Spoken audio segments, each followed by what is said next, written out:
All right. Good morning, everybody. Welcome to today's open forum. Today we have a very not too exciting, but stuff you need to know about the buyer brokerage agreements, when and why to use them in Florida. We are coming up on the second anniversary of these requirements. Time has flown by. 2 years ago, we were all freaked out. What's going to happen? We're never going to get paid again for helping buyers, etc. But now we know better, right? Buyers agents are making more than they ever made before, percentage wise on these deals, and you can negotiate your commission now. The difficult part, of course, is talking to the buyers, and you guys have not had. We were very scared of that, and you guys have not had a hard time with that very much at all. So, but what I would like to do is talk about what we're going to talk about today is how to use them, when to use them, why to use them, how to use the different forms in what situations, and also, which may make it a little easier for you as well, but also how to sell it to them, how to present the offer of representation to the buyer, the potential buyer. All right, so let's get started with this. You guys, I hope you guys are excited. Here we go. All right, let me scroll down. All right, what agents need to know: the timing. A written buyer agreement is required before touring a home when the agent is working with the buyer. You guys know that one pretty well, but it's before touring the home. Okay. Form choice. There are three forms, as you guys know, we've been over before, but I'll do it again: exclusive buyer brokerage agreement, showing agreement, and property pre-touring agreement. They have different things they do to solve different problems, and we'll get into those later. Compensation clarity. Compensation must be clear, objective, and not open-ended or tied to whatever the seller offers. Do not turn them in blank where it says compensation. We get a lot of that. A lot of them say, or blank where it says compensation. You guys, you might as well not have one at all. It doesn't say anything or do anything. It has to have an amount there, and we're going to get a little further into that. Conversation skill. The agreement should feel like professional preparation, not a surprise document at the front door. Sometimes that's necessary, I know, to meet them at the property and have them sign it out by the street, but let's get this done ahead of time. I think a lot of it is you guys are a little bit afraid that they won't sign it if you're not in front of a property that they want to see. So just know that you're going to get a better response. You're going to get more trust. You're going to get more sales out of presenting it ahead of time. You don't want to ambush. That creates no trust whatsoever if you get someone that says, "Oh, you got to sign this before we go in," and you haven't discussed it before. And we talk about this all the time. We are dealing with adults, and we have to inform and educate our clients, our consumers that they use now, our consumers. We have to inform and educate them, and we tell them, look, you're a grown up and you're signing legal documents. Well, this hurts our trust with them if we show up with a document and say, you got to sign this right now. Don't worry about reading it. It just says you're going to work with me, right? Because we're sitting there wanting to go in the house. We got there 2 minutes before our 5 o'clock showing, and they've never seen this document before. Now I want them to sign it before we go in. Does that sound like somebody you guys would trust? Tell me in the chat, would you trust somebody who does something like that to you? Before you go to the car dealership, before you test drive this car, you got to sign something here that says you're going to work with me on cars or whatever car you buy. Even if you don't buy this car, you're going to buy, right? We're not building trust when we do that. That's an ambush, and nobody likes it. They'll probably do it because they're going to be outside that house, but they're the first chance they get to work with somebody else, they will. Okay, the core rule: sign before touring. This was the whole thing was about. If you're working with a buyer, get the written buyer agreement before the buyer tours a residential property. The whole point of this with the settlement that occurred, the lawsuit that occurred, and the settlement that followed, was that buyers recognize that they're going to have to pay you. That was the idea of it. And of course, we're going to try to get concessions from the seller. Most of the time they're offering it. Sometimes they're not, but we're going to try to get concessions from them to cover that. But the buyer does owe you 3%, 2.5%, whatever you put in that agreement. And what they wanted us to do when they made this settlement, what the Department of Justice back then wanted us to do, was to inform the buyer that all, as you see on every form now, all commissions are negotiable, and that they're going to be responsible for our commission as the buyer's agent. So that's why you can't leave it blank. You can't do whatever. You can't just say, I'll get the seller to cover it. Even if that's your intention, even if your intention is they sign something at 3% and you're only going to take 2, if that's all the seller will give you, that's fine, but you can't tell them that up front. Touring includes in-person access and live virtual tours where the agent enters the property for the buyer. You guys have asked that before. What if we're doing a tour for them? If you're doing a tour for them, you have to have one. If you do a tour, let's say you're a luxury agent and there's only 5 luxury homes for sale in this area. If you're just doing one in general, like you've done one for your social media, you've gone through and viewed this property and you ask the listing agent, can I come take a video? You can share that video with whomever you want. But if you go there with the intention of doing it for, Bob and Sally up in Massachusetts, and you want to send them this video, they've asked for this video and you're going to send it to them for the purpose of them, then you're supposed to have one of these signed before you do that. The rule applies to residential property 1 to 4 dwelling units. The agreement does not have to be exclusive, long-term, or intimidating. It does have to be signed before the tour. And we'll get into some of the other ones. Sign, then show. All right. Why the agreement matters. Transparency. The buyer knows what services are being provided and how the brokerage expects to be compensated. I recommend with this form, like you do any form, you build the value in yourself, and you show what you're going to be doing for them, and you show what they're going to be doing for you, and what they're promising. Some of the things on the form they're promising is to not work with other agents while they have you, and they realize that they have to pay you on any property that is brought to their attention by anyone during this time. So they can't fire you and go show a property or go buy a property that you showed them. They also can't buy one that you sent to them. They can't buy one that they found on Zillow and sent to you, because that is a property that came to their attention during this thing. They didn't have to see it. They didn't have to write the thing. They still owe you 3% or 2.5%, whatever's on your agreement. All right. And I love that. I see mostly 3%, and I love that. You might as well put 3 on there and go for it. Authority. The agent can clearly act for the buyer, schedule, advise, negotiate, and present offers. Protection. The brokerage avoids ambiguity, procuring cause fights and compensation surprises. That what I just told you, I got a little bit ahead of myself with the other one. What I just told you is, in the old days, we'd had to fight for procuring cause, right? Even if I showed the property, but then you went and worked with Everett and got Everett to write the contract, I'm not the procuring cause. The procuring cause legally, I might win a fight at Aura or one of the boards about it, but the procuring cause legally, like for commercial real estate, I have to show them the property and presented a contract that is acceptable to the seller. So that's a ready, willing, and able buyer. If I presented a contract, and previously, if I showed a property to you, to a client, and then I presented an offer, and the offer, they wanted 500,000 and my client would only go to 475. And they negotiated, they come down to 490 and he would only go up to 480. And then he walked away. And then later on, he buys the property. He contacts Everett and he goes and buys the property. I'm not the procuring cause. I couldn't get my client to come to an agreement. That was not a ready, willing, and able. He was not willing, maybe not able, but he definitely was not willing to buy the property at the price they wanted. Everett takes him back to the property, writes a contract, and gets him up to 490, and it's acceptable. Then Everett's a procuring cause, and I wasn't. But now, if I have them under an exclusive buyer brokerage agreement or a showing agreement for that property, that is, if they buy it anytime within the tail of my agreement, 90 days or whatever it is after my agreement runs out, then they were my client. They owe me, as well as if they signed something with Everett and worked with him after that, then they owe him too. So these are, like I said, these are grown-ups signing legal documents. So they owe you the money. That's, and the beauty of this, and we're going to get a little bit more into that too. The beauty of this now is that they owe me 3%. In the old days, I could not argue for more commission with the seller because that was not in my buyer's interest. Now it is in my buyer's interest. It is completely ethical and legal for me to negotiate for the seller to pay that 3% because the buyer owes it to me. So I'm working on behalf of the buyer. The buyer's going to have to pay me that 3%, right? If they don't offer any, then the buyer owes me 3% or whatever's on our agreement.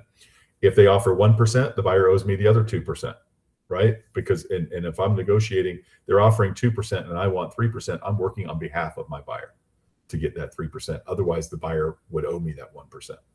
So And yes, you can let them slide, but they do technically owe it to you.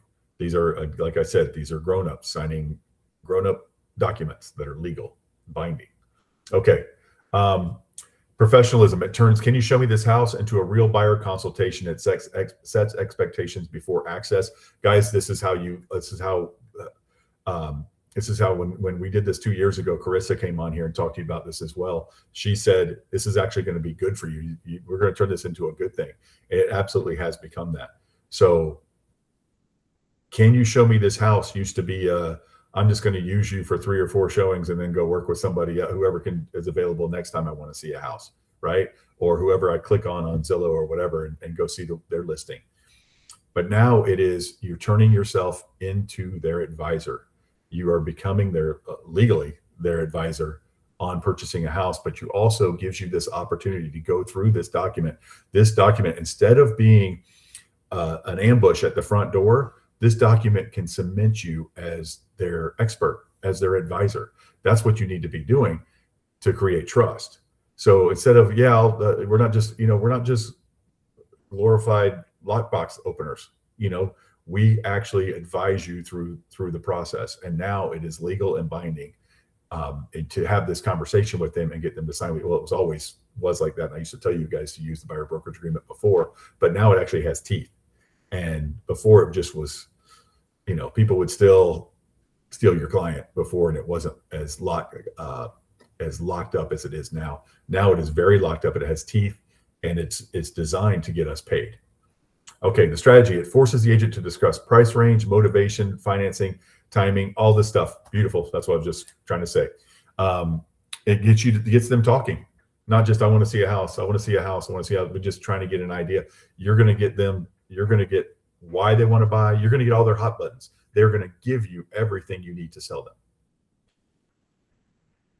Okay. The Florida angle. Agreement does not equal automatic agency. This is kind of the nuts and bolts, the boring part of it. But the Florida commonly uses a transaction brokerage unless another relationship is established in writing. That is one of the 4 things they teach you in real estate school that you really kind of need to remember, is that you are assumed to be a transaction broker relationship in Florida. Buyer agreement documents the working relationship and compensation terms. It does not automatically mean every relationship is single agency, obviously. Agents still need the correct brokerage relationship disclosures and must avoid promising duties they are not providing. Do not give them, you don't want to do the whole transition to transaction and all that stuff. Do not give them single agency promises. Keep the conversation simple. This explains how I help you and how compensation works before we start opening doors. Keep it simple, present your value, and let them know this explains how I help you. This is all of our expectations before we start opening doors. All right, let's talk about the different forms. The exclusive buyer brokerage agreement, best when your buyer is choosing. Okay, first of all, it's best. They could have stopped there. It's the best one. It locks the client to you for a specific amount of time, regardless of what property they end up buying or want to buy. They can change their mind, etc. Like I've told you guys on there, we had a little issue before when someone put a particular, like 3 towns on there. The buyer was priced out of those 3 towns, and so they ended up going down to I think Haines City or somewhere, and they argued, the other agent, and they met another agent down there, and the other agent argued that your agreement was only good for those 3 towns. Put Central Florida, put whatever area you're in, the greater area, greater Tampa area, greater Orlando metro area, whatever you want to do. And then that's much harder to argue. But if you put 1 town, and you want to listen to them, and you want to do all this stuff, and you want to say, yeah, look, I know you guys are looking for a big backyard. You're looking for a great school district. You're looking for whatever. You want to be on the beach. You want to be whatever it is that they want to be. But just put greater Tampa, greater Orlando, the west coast of Florida, anything, something like that, Central Florida, whatever you want to do, but make it big and broad, because people get priced out of areas, people change their minds, etc. So do that. Best when the buyer is choosing your brokerage as a representative for a defined term, area, property type. Consumer and brokerage are bound for a specified time. So EBBA is time, They are your client. And what I want you to do, guys, the reason I love that one so much is I want you to have these conversations with them and cement yourself as their agent for this amount of time. So you are going to have a consultation with them where you go over this buyer brokerage agreement. That is your appointment. That is your time with them. It is required by your brokerage. It's required by the law, whatever settlement law rule things that we have is required by rule. You have to have this. Use it as an excuse to sit down and do it, right? And Jeanette, you're right. Use the transaction broker EBBA because you never know when you're going to run into another Florida Realty investment agent out there. There are lots of you, and you guys run into each other. Like Jeanette can tell you a couple times a month when you don't even plan to work with another FRI agent, you run into them because they have a good listing somewhere. So keep that in mind. All right, showing agreement, non-exclusive, useful for one or more specified properties when the buyer is not ready for a broader commitment. I don't like these. They're a little weaker. A lot of times they want to see stuff that they're not, and they're only bound to the properties that you put on there. If you get somebody who's really fighting you on it and says, look, I just want to see these 5 properties this weekend, then they can do this. They can do this showing agreement. Okay. And that lists those properties. And if you're at those properties and they send you some more, I want to see that one too. You need to add that to the list. Okay. So there's a place to write down all these properties on the showing agreement. There's lines there to fill out, and you just list all the properties they possibly want to see. Okay. The pre-touring agreement. This one is the lightest pre-tour option, useful when the buyer wants to see a property before deciding whether to work with you further. Consumer and brokerage are very loosely bound. Very loosely. It has words like may and might and stuff like that in there. You guys have seen me pick that document apart before. It is kind of funny, actually. You know, the consumer may choose to work with this agent, and they might want to pay them 3% or something like that. So FRI agents, you can use any form that you choose, but you must know the difference in content and strength. Okay, you have to know what it says and when to use it and why. Use the exclusive buyer brokerage agreement, guys. There's very few reasons that you shouldn't be able to use this. Okay. All right. Quick decision tree. Are we working with the buyer? Identifying property, arranging a showing, advising, negotiating, or preparing and presenting an offer. Will anyone tour a 1 to 4 unit home in person or live virtual where an agent enters the property on the buyer's behalf? So that has to be on their behalf. Again, obviously you don't need one if you're just shooting it for your social media and whatever, or you take pictures of something because you did a showing with someone else. You can share those pictures with them, but because you didn't take them for them. You had to have an agreement when you showed it to. If I take a showing today, I have to have an agreement with them. But if I video some things and stuff like that, and then I get a call somebody, hey, do you have anything in this neighborhood? And I send them that, I didn't have to have an agreement for that. Use the right agreement. We just talked about that. No agreement needed. General factual questions, casual conversations, interviewing the agent, or listing agent open house activity for the seller only. So you guys know open houses, you don't need it to show them around. You need it when you present the offer. If you're going to present an offer or discuss terms like that, then you need it because you're representing them now. So if you're going to represent them or you're going to present an offer on their behalf, you are representing them to some degree, and you're going to need the agreement then. So I've told you guys that before you write a contract for them, they need to have an agreement with you then. And it can just be for that one property. That's when I would use a showing agreement. If I'm sitting in my open house, they come in, they want to write an offer, or they contact you off of Zillow or whatever as the listing agent, and you show them the house. You didn't need one to show them the house. You do need one when you start talking terms of a contract. Okay. Once your agent crosses into buyer services and touring, stop and get the proper agreement signed first. There you go. All right. How to explain it to buyers. Use this script before first showing, something like that. Okay. Before I show you homes, Florida practice now requires us to put our working relationship in writing. This does not mean you are stuck forever. It simply clarifies what I'm doing for you, how long the agreement lasts, what properties it covers, and how compensation will work. My goal is to make sure there are no surprises before we start looking at homes. Okay. Your tone, calm, normal, professional. Avoid blaming. My legal made me do this. Lead with clarity, service, and transparency. Guys, you always want to transparency. You always want to offer something. Always let them know you're offering something. You're not just taking. You're offering.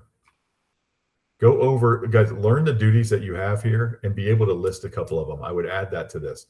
This talks about this simply clarifies what I'm doing for you, like this and this and this. Okay, get some things together where you're selling it and they're saying, oh, okay, good. So there's value there, right? And all I have to do is sign a form. You don't need any money today. Nope. Okay. The compensation conversation. The buyer agreement must clearly state how your brokerage is compensated. Do not write vague terms such as whatever the seller offers or a broad range. You cannot do that. We've discussed this many times, and some of you guys have tried this and said seller will pay or something in that form. You can't do that. Buyer brokerage compensation remains negotiable and can be requested from the seller or listing brokerage outside the MLS where permitted. Trained agents. Okay, we've talked about that before. Can the seller do that? It can be requested. You do not have to show it to them. A lot of builders want to see them, and that's fine. If you look, sellers set the rules. So if they, like we've talked about before, if they put on the MLS, only as is offers considered, then write it on an as is. If they say, whatever it is that they say, then that's what you have to deal with. If they say we absolutely positively will not pay commission, then there's nothing you can do about that. You don't argue with them. I mean, you can try to still send your offer with commission, but otherwise, I mean, you got to go to your buyer for it, and you got to notify your buyer ahead of time. Look, they're not going to do that. So we're going to go in at a lower price, but you're going to have to pay me. Train agents to explain the buyer's responsibility and the strategies for requesting seller side help. That is a note from me to do. And we'll talk about all that. Get loaded up in the question box, in the chat box. Anything you want to talk about after, go ahead and start loading those questions up. When agreement is usually not needed yet, an open house visitor, like we talked about. General questions: what's the square footage? What are your services? How does the process work? Casual conversation. Obviously, that's never for general questions that you like. What is the square foot? If something's public record, you can have an unlicensed assistant work an open house. They just can't say anything about what a great neighborhood it is or anything else, but they can tell them, yes, it's 2,412 square feet. It's got 5 bedrooms, 2 baths, whatever it is. Great conversation, or I'm sorry, casual conversation. Unplanned general conversation does not involve confidential information, offers, or negotiations. If you're hanging out at Chick-fil-A and somebody talks to you about real estate, you don't have to have anything signed with them. Marketing only. You are marketing yourself or your listing, not arranging a buyer tour, providing buyer brokerage services. I want to go back to casual conversation. They can even ask you, do you have any listings in this area? And you can tell them about your listings without any kind of buyer's compensation. Oh, really? It's 500. Would they do any less than that? You start talking about that, you're getting it a little more into it, but still you're fine. Before even you can even show them the property, but before you start talking about actual numbers and stuff, then you have to do that. But like, is a seller motivated? That kind of stuff? No. Marketing only. You're marketing yourself on your listing, not arranging a buyer tour, providing buyer brokerage services. Obviously not. Seller side access. Listing agent gives an unrepresented buyer access on behalf of the seller only, not as the buyer's representative. Okay. Only when you start, that's what we've been talking about this whole time. Only when you start actually helping them out with, oh, what would you like to offer? What do you pre-approve for? All that kind of stuff. Then you're getting in their business. You need a form sign. Okay. Common mistakes to coach out of agents. I'll get the form signed later. No, get it signed before the tour. That's absolutely, you can't do that. Using exclusive form when a one property pre-tour form would fit better. I would say the other way around on that. No compensation plan. Failing to discuss what happens if the seller does not pay buyer brokerage compensation. That is an uncomfortable conversation to have later. That needs to be disclosed up front. Surprise at the door. We talked about that. Ignoring exclusivity. Do not solicit buyers who are already under another broker's exclusive buyer agreement. You're not going to win that typically if that ever goes anywhere. The courts always side with the consumers, first of all, but second of all, it has to be very clear to them that I know I'm going to owe Everett 3%, but yes, Anthony, I'll work with you and I'll owe you 3% also. That's not something a buyer is going to say. A buyer needs to cancel a former one. They can do that. You can have them cancel somebody else's. Don't get involved in it, but you can have them cancel somebody else's. This is not the same as approaching a listing at this point. You can have them cancel somebody else's. They want to work with you. And, typically they come to you, they're going to complain about, so-and-so, that Ryan was a jerk. And most of the time though, it's, he was never available to help me with my showings. He was never this, he didn't answer his phone. He's, whatever. So you can ask them to switch. Okay, let's do quiz time. Who's excited about this? Get your little text box ready. Get into the chat. Get into the chat. Let's do it. A buyer calls from Zillow and asks you to show 123 Main Street this afternoon. You have never met them. What do you need before the showing? Do you need nothing? Do you need a signed buyer agreement or only a pre-approval letter? Who knows that one?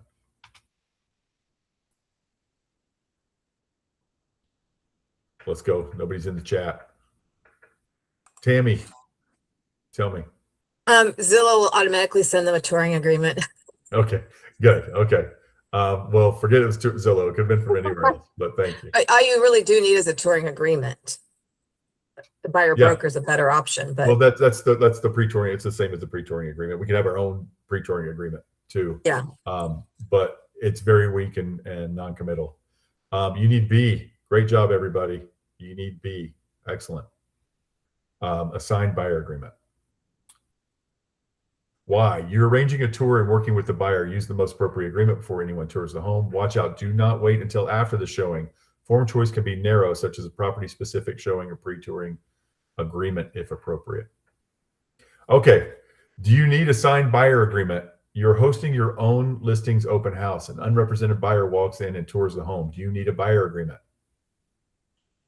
Yes, always. B, no, if you are acting only for the seller. C, only if they ask about the price.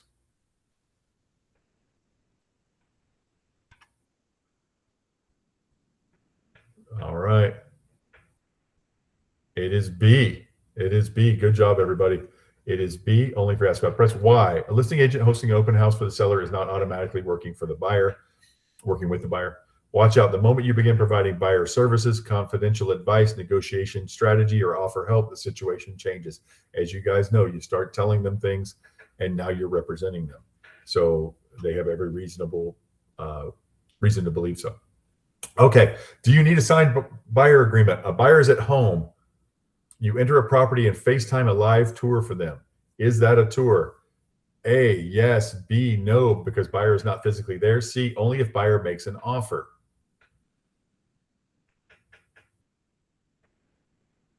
Look at you guys. Awesome. Awesome, everybody. Yes, you're right. You set out to do that. You enter a property and FaceTime a live tour for them. Obviously, you're doing that for them. Excellent job. All right, why? Live virtual tour showing. So live virtual showing where the agent enters the home on behalf of the buyer counts as a touring. Watch out, get the buyer agreement signed before the live virtual tour. Okay. Do you need a signed buyer agreement? A consumer asks, what is your commission and how do you help buyers? You explain your services at a coffee meeting. Agreement needed first? Yes. A, yes. B, no, not for general service discussion. C, only if they are pre-approved. What we got here? Lots of B guesses, lots of B guesses. And the answer is B. Excellent, everybody. Excellent. Not just for general discussion. Obviously, you can't have them sign a form before they ask you what's on the form. And that kind of was asking, what are we signing here? Well, you got to sign this first. So no, of course not before that. When you leave that meeting and you're going to show them properties, you might as well get it signed there. So why? Talking about services, process, qualifications, and compensation does not by itself require the agreement. Watch out. Use the meeting to explain the agreement so it is normal before the first showing. You do not surprise them with the first showing. You talk about the agreement, what's on it, and what it means. And again, guys, you're always selling. You're always building rapport. You're always selling. You're letting them know what you're going to do for them. You're listening to them. You're asking them, what do you guys want? And they're going to go through all this for you, right? They're going to tell you everything they want to do. And if you're listening and they feel heard, they're never going to want to need to tell anybody else that. So they want to work with you if you take care of them after that. Okay. Do you need a signed buyer agreement? A buyer wants to see one condo, but is not ready to commit to you long-term. Which form direction usually fits best? A, narrow showing pre-touring agreement. B, a 6-month exclusive agreement only. C, no agreement because it's only one property. I mean, it's only one property. All right. If you said A, you are correct. this pre-touring agreement, the showing agreement, I think, guys, I think the pre-touring agreement's worthless. Everybody's fine with the showing agreement. Just put the property on there and say you're only responsible to me if you buy this house. Okay. So, I mean, there's who's going to argue with that? No, I don't want to do that. Well, then, go call somebody else. Answer A narrow showing pre-touring agreement. So use a showing agreement here. If the buyer is touring with you, you need a written agreement, but it can be limited to one property or short scope if your brokerage allows it. Yeah, we don't care. You can do one for the weekend.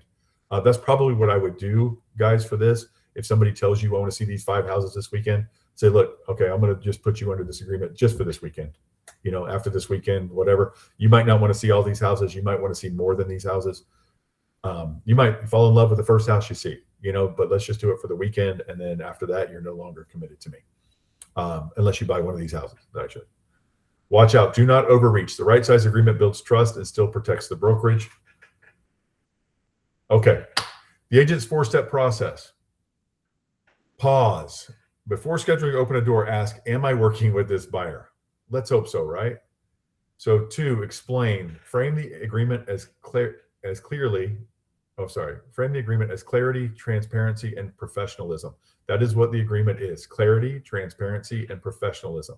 That is what it is. It's not the Wild West where we just showed them whatever and then they ghosted us. And then or they tell us, we'd show them. You guys remember this. You guys all cried to me about this at one point or another, cried to somebody about it. You showed somebody 12 houses, 15 houses, and they'd call you and they'd say, Tammy, I'm so sorry we wasted your time. We found something on our own this past weekend. We stopped into a new build community and we bought, from Lennar. Sorry we wasted your time, and that's why you guys used to do that. And I used to push these buyer brokerage agreements, but because we were always supposed to ask, are you working with anybody? Have you signed anything? Remember that before? Now it actually is real. So match the form to the situation, obviously, and then document. Make compensation terms, scope, and services clear before touring. All right. No surprises later. People do not like surprises from their professional help. You don't like them from your attorney. You don't like them from anybody else. You want trust. The goal is not to get a signature. The goal is create a clear working relationship before the agent performs buyer services. All right. And that is it, guys. That is it. Do you guys have any questions on any particular part of this? Does anybody feel better? Those of you who felt like you were 5s and stuff like that, do you feel better now? Let me know in the chat. Do you feel better now after learning a little bit more? Has it created more questions or more answers? You guys can give me thumbs up. That's fine. Did it create more questions or more answers for you guys? Okay, good. Everett, give me that question. Or did you not mean to raise your hand? You're muted if you're on. Some of you raised your hand to raise your hand. I appreciate that. That's awesome. Everett, if you're trying to talk, you're muted. If you don't want to talk, that's Can you hear me now? Yes, sir. Yeah. Can the buyers close without paying you if they decided I want to pay you? Wait. Okay. So you have a buyer under buyer brokerage agreement. Right. And they want to close. We still don't have a good legal opinion on this, if they can close or not. I think they can close, but you have to sue them. Or Right. So in Everett's case, he's got a buyer signed at 3%, whatever, right? And he sold them the house. They bought the house. Sellers would not chip in for the 3%. So the buyer owes you 3% at closing. I would try like crazy to get that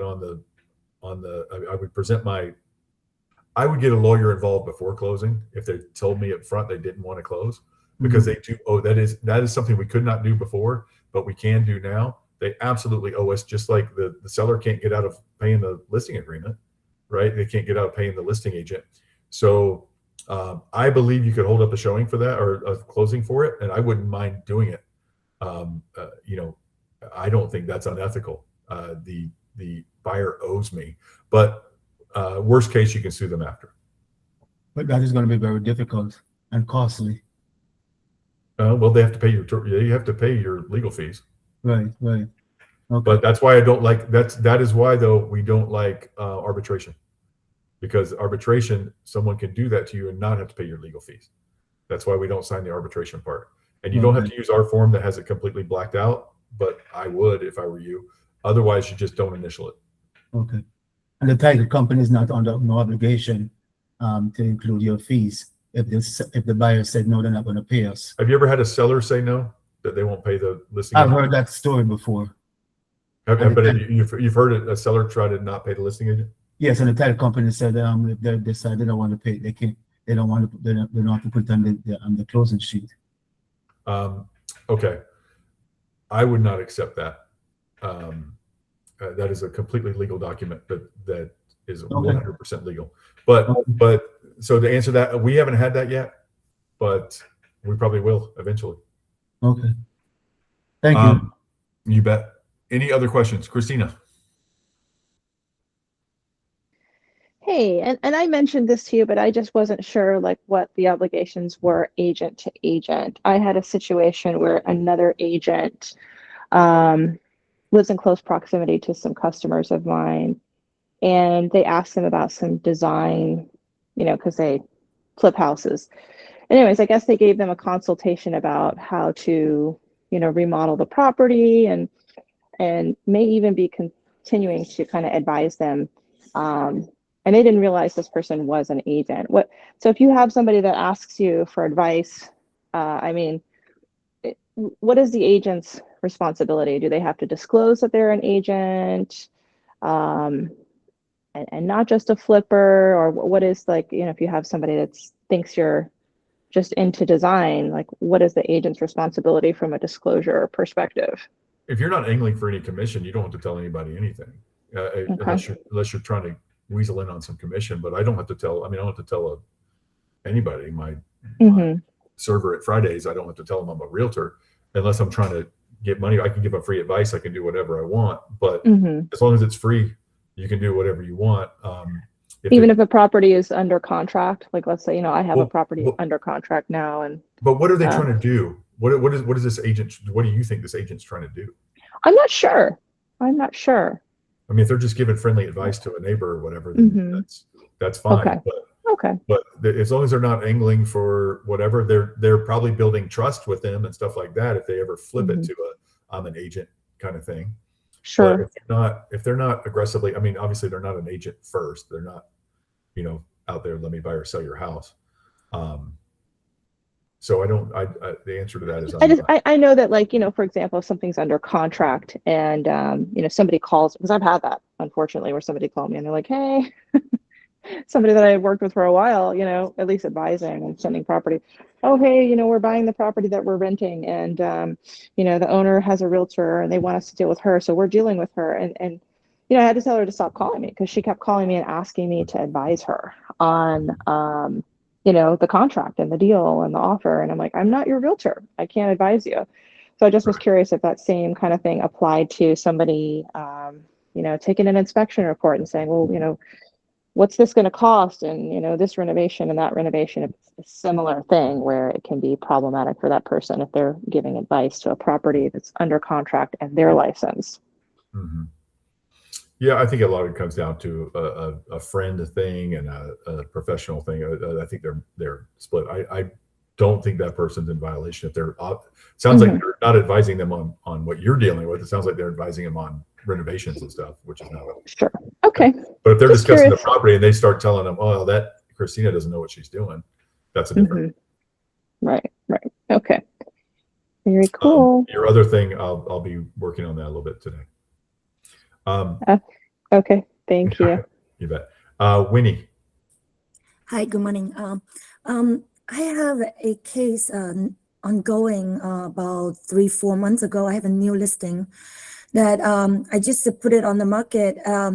There's someone talk to me, he seems he doesn't have an agent, and he tells me text message and asks a lot and the interesting on the property and make offers. So they asked me for so if I can do any offer for him. I said, this is not right. Do you have an agent? He doesn't have an agent. And I asked him whether that he uses his own attorney before I want to represent him as a transaction broker. I can, right? I can, yes? You can, yes. If I have the agreement, I sign with him and as a transaction broker and with myself, seller. However, I would think I recommend him, oh, you have your own attorney and you hire your own attorney, submit that offer, it's fine. So that will protect myself, right? Yeah, he doesn't have to have an attorney for that. He But if doesn't have, if he wants an attorney, then by all means. But if he doesn't need one, he doesn't, okay, he need to submit the offer. So I said, he asked me to do the offer, but because he can do the offer. I can submit the offer? Yes, of course. Yes. Okay, but the thing is, like, it's another going with this person. It's somewhere I want to discuss a little bit more about this weird situation, right? So my seller telling me that about 3 weeks ago, there's someone to talk to him, to ask her to sell the house directly to him. Maybe it's this guy, and this guy's same number, the same number talked to me and same number text to her, but she didn't respond to him. And then he talked to me and with the same number and then with a different name. When he talked to the seller, he used the other name. And then he talked to me, it's like, different name. So at the time, that's why I asked him, I'm not going to represent you. You submit your offer to through the attorney, or if you don't have an agent. But the second day, after this guy talking to me during the day, and then there's an agent request the showing, the same broker, and then this same broker used 3 different agents to request a showing, and then submit the different offer. And I just feel confused without why they're going, like, what's going on with this listing. So I'm not sure, because someone told my seller about someone is living in the neighborhood is scamming, like, interesting, buying the house 3 weeks ago, talked to the seller. However, the seller get the information from one of the realtor friend. Of course, like, the other friend told him that the person has a scam, like, steal money or scam, whatever. I want to discuss with everybody, if you have any experience, that they steal money. They use the property sale to get the money and steal the money. I don't know. But yesterday, like, that one in a different offer, and then they disappear in the first week. Different showing and 2 offers, and then there's nothing going on. And because they put one is put a full offer, one is like saying, oh, I'm gonna put more money on the whoever offer more. But later on, there's nothing happened. And then yesterday, I received a phone call from the other realtor. Someone is selling this house to his prospect buyer with a different seller name on the paperwork. So I'm not sure, like, what's going on with this listing. Someone is playing around with this property. Maybe when I found that whoever's Weird, doing it, right? they outsmarted me, because I got lost a long time ago. So the Gigi says put their number in forewarn, and it'll tell you exactly who it is. Is this one of the LLCs that offers on lots of stuff? Okay. Yeah, the first offer is okay. That's why they have all these agents and stuff, and they keep throwing in tons of. Yeah, it's a wholesaler, like Chad said. It's one of these ones that throws in, and they'll offer this ridiculous amount. They'll offer $280 on a $400,000 house, and then 3. And I know there was more than that, and then everybody will keep checking out. Everybody in their office will keep checking in on you and say, "Did you get my offer? Did you get my?" Yes, we rejected your offer already. And they'll keep asking, "Hey, did the seller change their mind?" So they do that, and then you'll have ones that'll offer full price or close to full price, and they just want to tie it up, and they might be actual buyers, like some of the direct property, GA direct properties, and all that stuff. This is weird. They may actually buy, but they come in and they beat you up in the inspection. Oh, I'm sorry maybe I didn't clarify that. That's the broker. I checked the broker request from showing time. And then the first offer they showing, because why I reject that offer is because they cannot provide why the company, the request, the person who signed the contract is not under the company, it's not under the LLC manager. So I asked them to get the certification that the manager authorized, he signed the paper, but it's not the person's side. That's why I asked the agent to show me the verification, but they cannot. And then also for the proof of fund, it's just from, not from the bank. It's just from somewhere. It's weird. Like, so is there anybody else like use the LLC to buy, use their fund, steal their fund to buy the property like that? I'm not sure. They're Is not. anything They're happening not like going that? to steal anything. I don't believe it's. I don't think it's a scam per se. It's just a wholesaler or something. It's not a wholesaler. It's a agent. It's a broker. It's agent from a brokerage, and a brokerage, even the owner of a brokerage submit another offer and use somebody else's name to submit another offer. So I'm not sure, like within like 4 days, it's happening with the same brokerage agent doing the same thing. I don't know. Send me what you have. Just send it Yeah, to me. I will discuss with you privately. I just feel like, Yeah. Let's do that. okay, thank you. Mhm. No, the legal guidelines, the legal hotline's going to be confused too. They need to see all this stuff. Christina.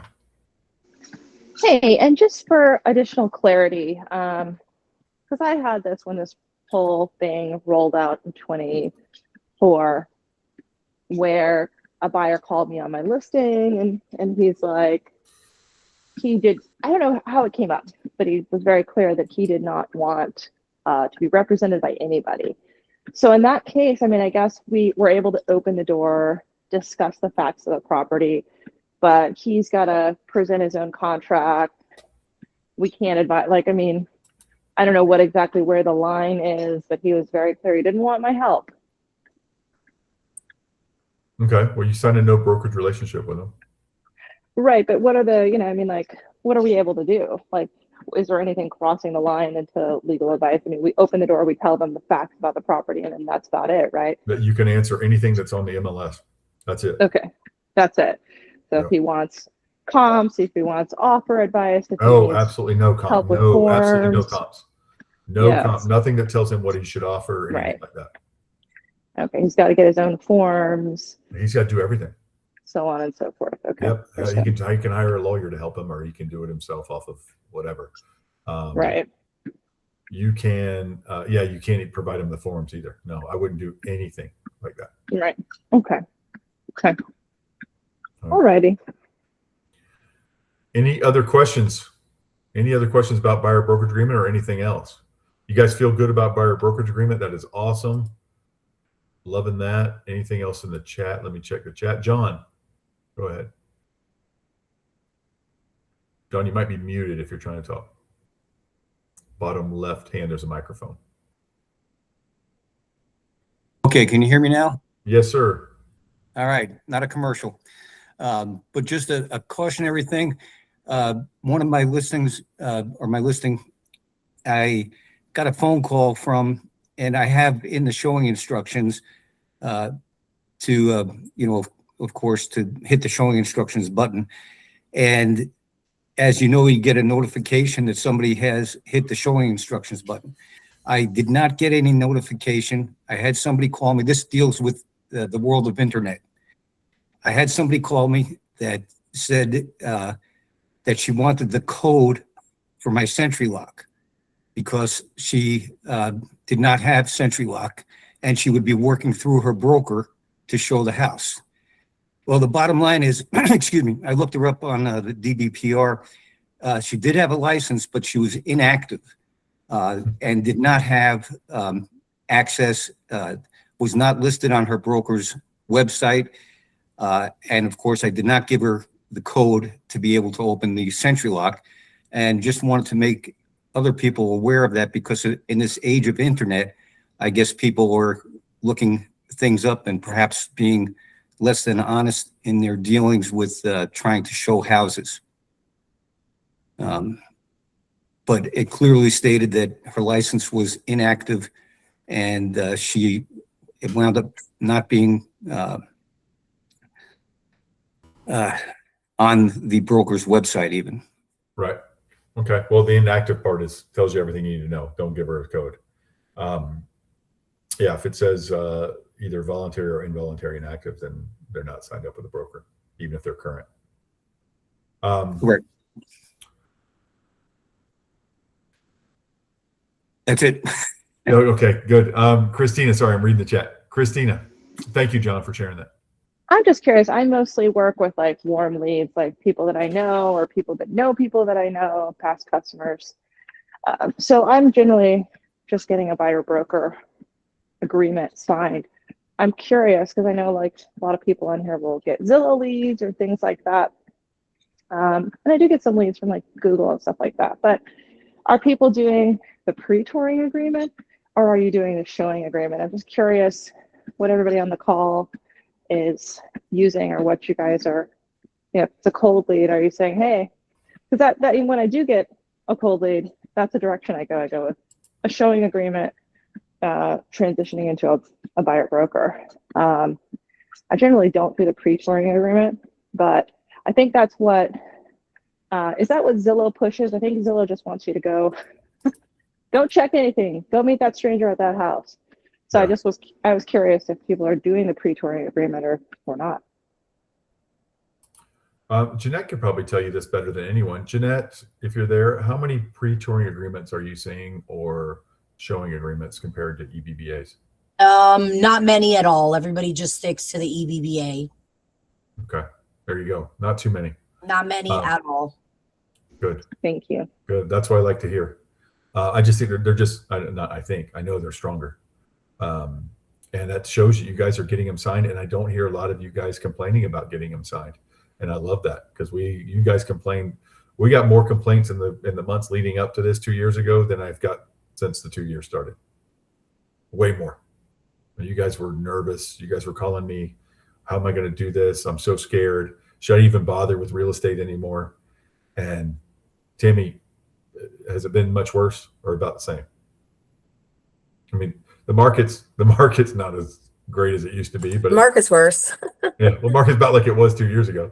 But yeah, but it's not hard, is it? You having a hard time with people? No. If you explain it right and don't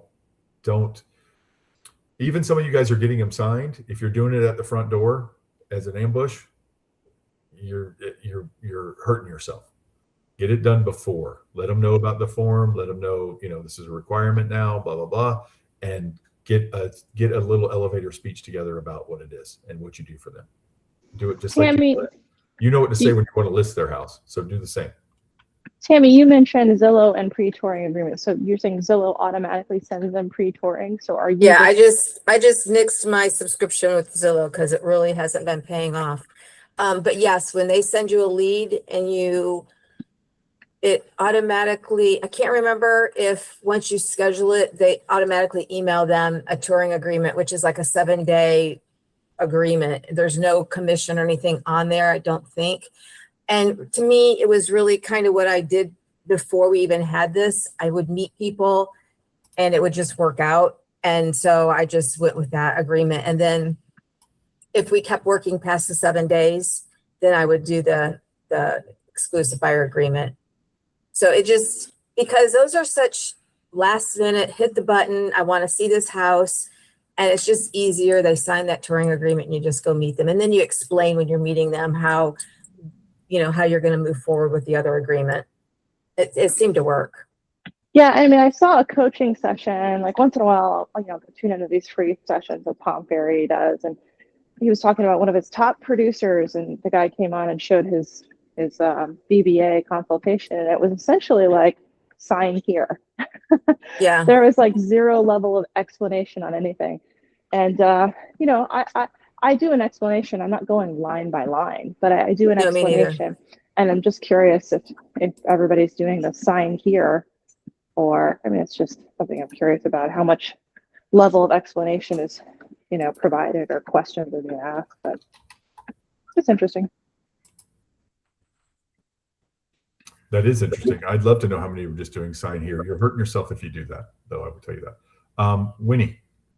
Hi. I have another question regarding, I have a client from Georgia, Atlanta, interested in the commercial leasing in Central Florida area.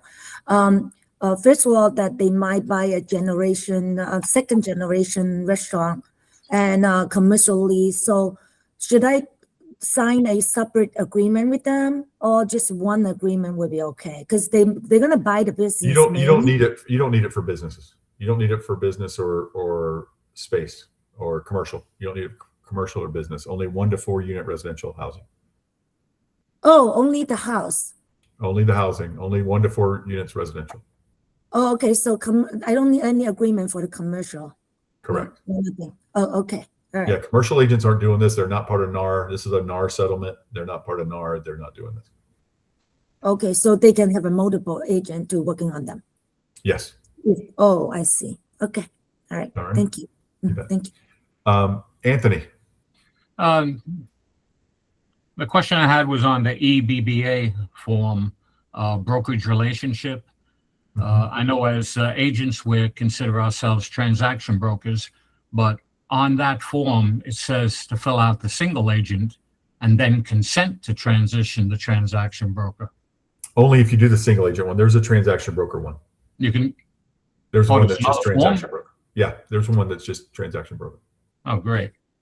And the other question I had actually went out to everybody. I was curious on number 6 of that same form. Is anyone accepting a retainer or asking for a retainer? Jeanette, if you're there, how many of those have you seen? I don't know if you're there. We're not seeing a lot of those. I know that. I do actually have some agents that religiously will put a retainer, and I've seen it pay off. Oh. $500 for going out, showing property, and then later, my uncle's a realtor. I want to use him instead, or something along the lines like that. At least they got something for their time. Yeah. Very good. That's paid immediately, Anthony. And on the form, it says it is not taken from the commission. So it's in addition to whatever commission. Right. All right. Thank you. All right, bud. Dari. Hi, good morning. About rentals, do we need the EBBA or any showing agreement? You're supposed to. Yes. Okay. There's a place on there for rental. Like if you go down the Mhm. compensation, it says for rental.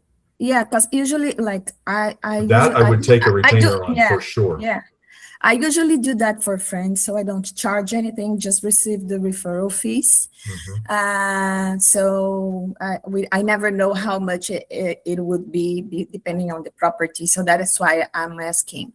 I'm currently helping one person with that, so just to know.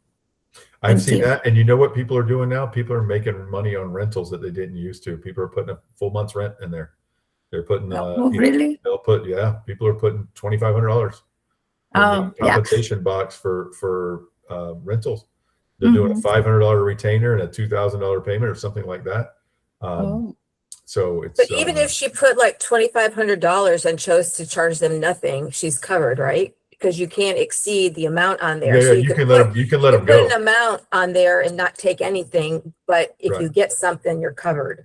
Right. Okay. Oh, that's good. Like, it's just like I usually work with friends, not that much, but I know that eventually they're going to buy something. So, I just don't charge. I just ask for the referral fee for the other side. So, Mhm. but that's good to know. Thank you. Yep. You don't have to pursue the money. Yeah. Mhm. All right. Jaime or Jamie. Hey, good morning. Morning, bud.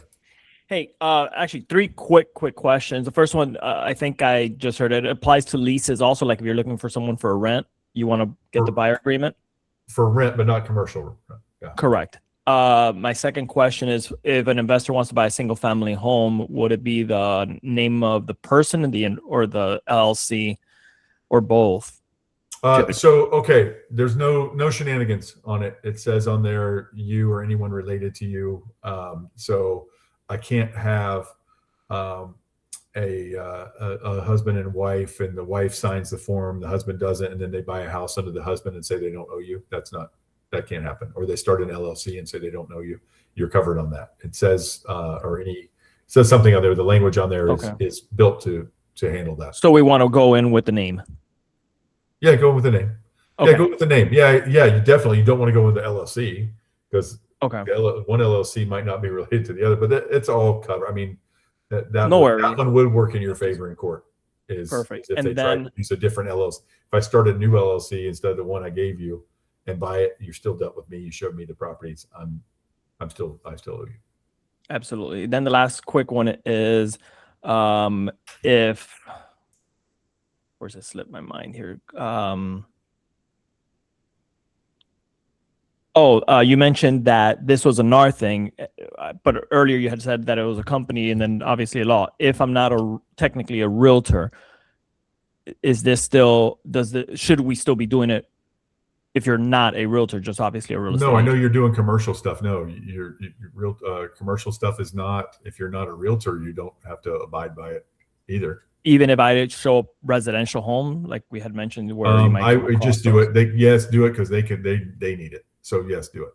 And we're All gonna right, so we require want to do it on it. It's residential. on our Okay, checklist if you do it. Yes, we don't care. Yeah. perfect. Thank you. And there's no reason not to get it, guys. It's a sales tool. I was telling you guys to get this before it was a rule. Christina. Yeah, but if you're in commercial, people generally have an agreement with their clients before they're showing them the properties anyway, right? Not really. No. Okay. No, there's no buyer for commercial. There's no buyer agreement. No. A lot of times, okay, so like big corporations will have an agreement with a big broker. So somebody, let's take a nice up and coming company like Toys R Us. They'll have an agreement with CB Richard Ellis or something for national representation. But most 95% of commercial deals, there's no buyer's agreement. Okay. There's listing agreements, and they're all different and they're all strong. The commercial is the Wild West. Commercial is when I say Wild West, if they have a problem, they actually go to court. They go to a real judge. If there's procuring cause or something like that, it's in a way it's a lot more fair than residential real estate, than the board system. People are generally explaining to their commercial clients like, hey, you're responsible for my compensation. Well, and the thing, this is one thing you might have learned in real estate school too and forgotten, because most of it you just want to forget, is if they have a certain amount of assets. In commercial, you're assumed to be sophisticated. So they have what's called sophistication. You might remember this. If someone had over $1 million in assets, I went to real estate school so long ago, it was probably $100 in assets. But now if they have over $1 million in assets, you do not have the same fiduciary duties and stuff like that. I'd have to go back to school to learn that, but they were considered a sophisticated buyer, and you didn't have to do the same level of service for them. Okay, so people having that discussion that's commercial deals. It's commercial deals with clients with assets over $1 million or something like that. And if they don't have assets over $1 million, so if they're doing it to get a nail salon or something and they're not rich or whatever, you still have all the same duties and stuff. But just always treat everybody great. Don't worry about it. But there were certain things that you had to do that you didn't have to do for those clients. But generally speaking, like the seller of a commercial building, or if you're, like you said, you're looking for a lease for a restaurant or something, you're explaining to your restaurateur client, like, hey, you're going to be responsible for my compensation. Generally speaking, the seller is not going to. Yeah, usually. Yeah, you're going to put in your LOI, you're going to ask for that. And a lot of times they're going to tell you, no. And then my other question is just regarding rentals. I had somebody that wanted a rental listing entered, and I mistakenly agreed to accept payment once it was rented, and then they just pulled it off the market, and I had a cancellation fee, and they just have ghosted me and have not paid me. So I'm curious, like if I assist somebody with a rental, like finding a rental, like, hey, I want to rent this apartment, since there's not a closing, how do we ensure that we get paid? Is it just, we're out of luck if we don't? Well, the landlord should be paying. Typically, the landlord's going to offer a referral fee or a lease fee or whatever. But I really do recommend getting a retainer if you can on a rental.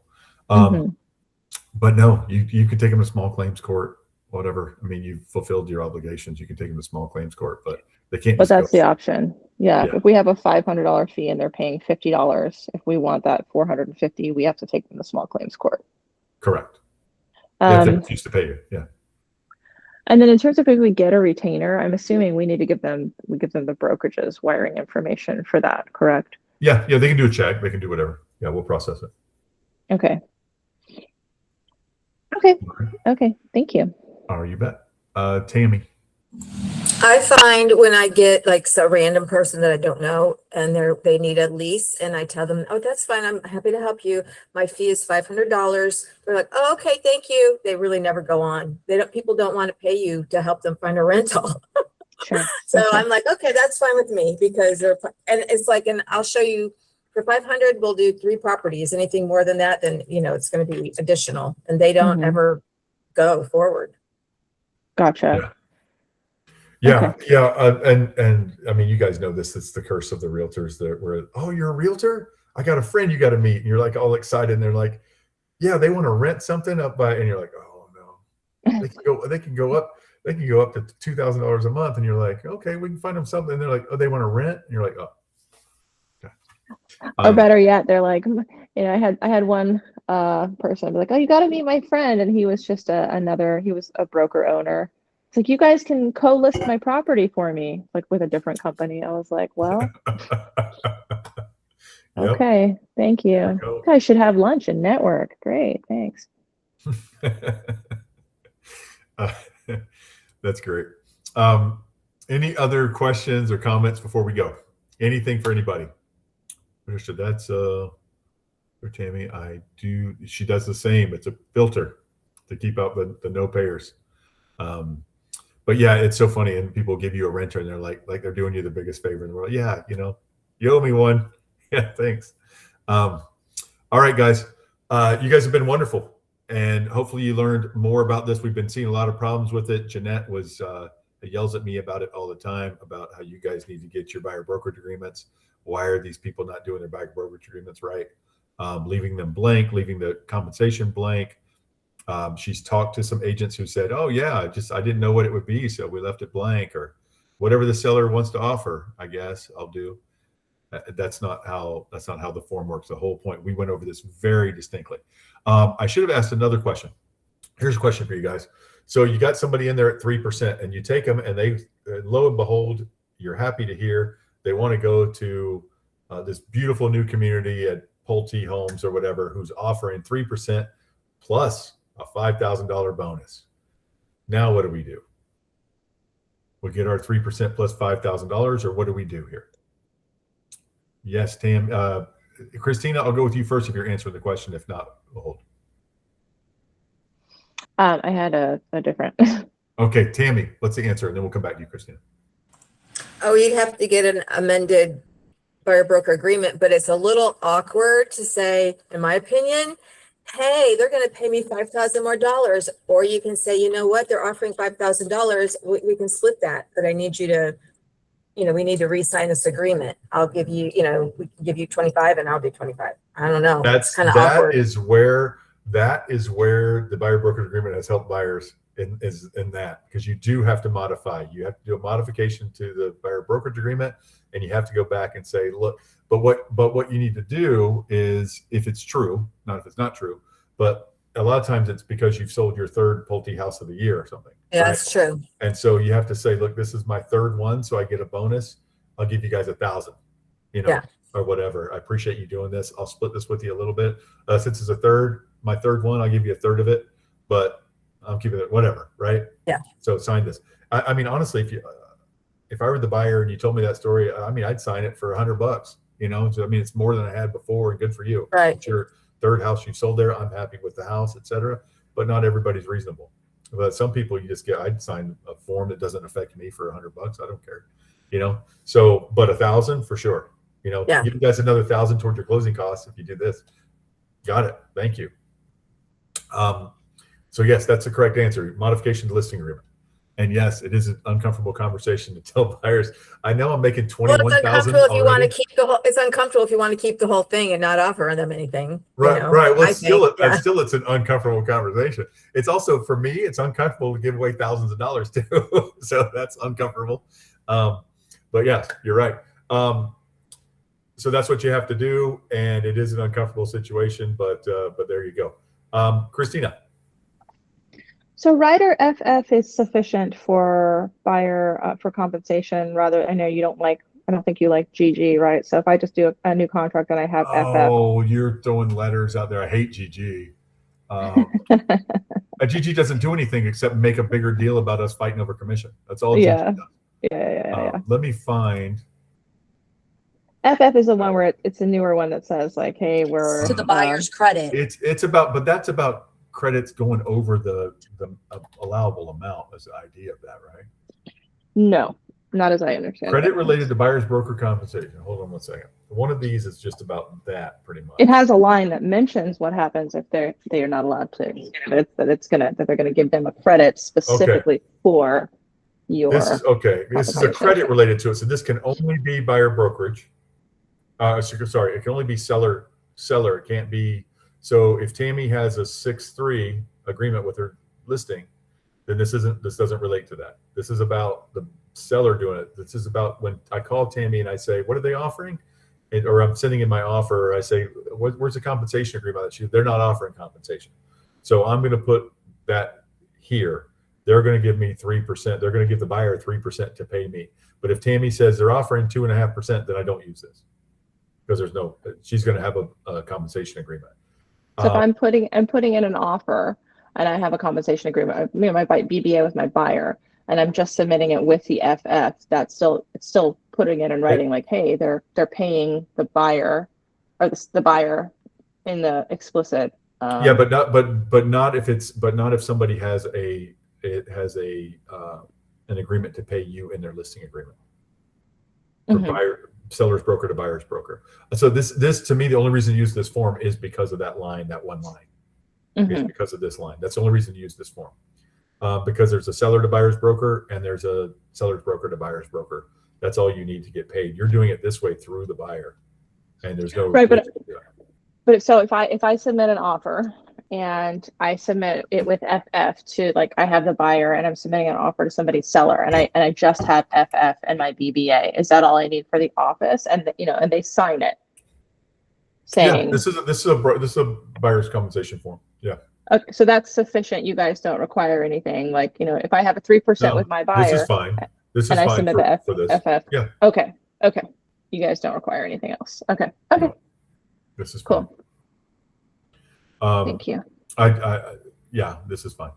Do you have a preference for anything else, or is there anything that you guys? Yeah, prefer? just a regular compensation form is what I prefer. But this one, this one's the only reason to use this is if it might go over what they can get, and that would be a lender-driven thing saying, yeah, if we call this a compensation, but see the problem with calling it a credit is it counts against what the buyer can take. If the seller just pays you directly, it doesn't count against what the buyer can take. That's not a credit to the buyer. That's just paying you directly right off the HUD. So do you want me to have a compensation? And that doesn't affect the buyer. If I can only take 3% because of my loan, you didn't just eat it all up with this. Now I can get that new roof or get the new whatever, right? So you don't need this if you just do the seller to buyer's broker, because that just takes it right out of proceeds right to Florida Realty Investments. So do you want me to have any other forms? I only want you to use this if the seller is paying, and it might affect the other credits, the buyer's thing. Otherwise, you would prefer that I use just the seller to buyer's broker, or seller's broker to buyer's broker, which would be that's the cleanest one. That's the old school 6-3, right? But if you call Tammy and Tammy says, I can't get this seller to offer anything, I'm sorry, then you're going to want to do that. If you want to do the seller to buyer broker, you can write it on the contract. You can do whatever you want, but this one is only time I can see to use it is if it's going to affect the credits that the buyer can take. But if you do just seller to buyer's broker, then it's not going to affect the credits. It doesn't go through the buyer. Right. So, but this will still cover us in order to be paid. Yes, as far as we're concerned, yes. Yeah. Okay. So if I have this, Jeanette's going to ask me about this, and I'm going to say, yeah, that's fine. So, ideally, you want us to have the other compensation form as well. Yeah, it just makes more sense not even as your director of sales, but as a real estate person. This one's only good if they have to do a compensation. I don't know why you wouldn't do seller to buyer's broker, because that does not go through the buyer. Okay. That's the seller paying you for real estate services. Okay. Any other, if they insist on doing it as a credit, then I guess. But that's fine if that's what you got and they did it that way and it didn't affect the buyer. If it did affect the buyer and they still paid the balance of it, that's fine. See, it says the balance of credit will be paid by seller directly to buyer broker. That, why not just do the whole thing like that's just a form too. Okay. Any other questions? And that, by the way, the seller to buyer's broker, you can put in with your contract. If the seller, if Tammy says the seller's not offering a commission at this time, whatever, then you can put that in your contract with her as a, and you got to mark it FF. That's why I don't like doing that. I'd rather you just write it in additional terms, but you got to make sure you click the button for FF in the attached addenda. Okay. I thought that Otherwise, you if know, something's not clicked in the bottom of the as is, where it says attached addenda or whatever it Mhm. says down there for all the thing where you put your appraisal contingent, you click all the boxes for FHA appraisal, whatever you got. Mhm. You got to click your FF if you included the FF, and that's how you're getting paid, because Mhm. a seller can sign that or sign the contract and not sign this if it wasn't checked on there. Mhm. And gosh, I was going to ask another question that's slipping my mind. Okay, well, there it went. Never mind. It'll come back. All right, guys. Any other questions before we go? All right, awesome. Thank you all so much for coming. I love that you guys showed up for this one better than some of the other ones that we've had. So I appreciate you guys coming in. I'm glad it was a good class for you guys. I'm glad there was a lot of interest in it. Hopefully we'll get all these things straightened out. So thank you so much, guys, for coming in. Get out there and do business. Use this as a sales thing. It is not a negative thing. We thought it was going to be a negative thing. It has been great for you guys. Use it as a sales. Use it as a trust building thing, not a trust tearing down mechanism. All right. So build your trust with your clients and do it. They love to have someone working with them for them, someone who's going to help them make a plan, someone who's going to help them buy the house. All right. Thank you, guys. Thank you so much for everything. And I will see you next week. Bye, guys.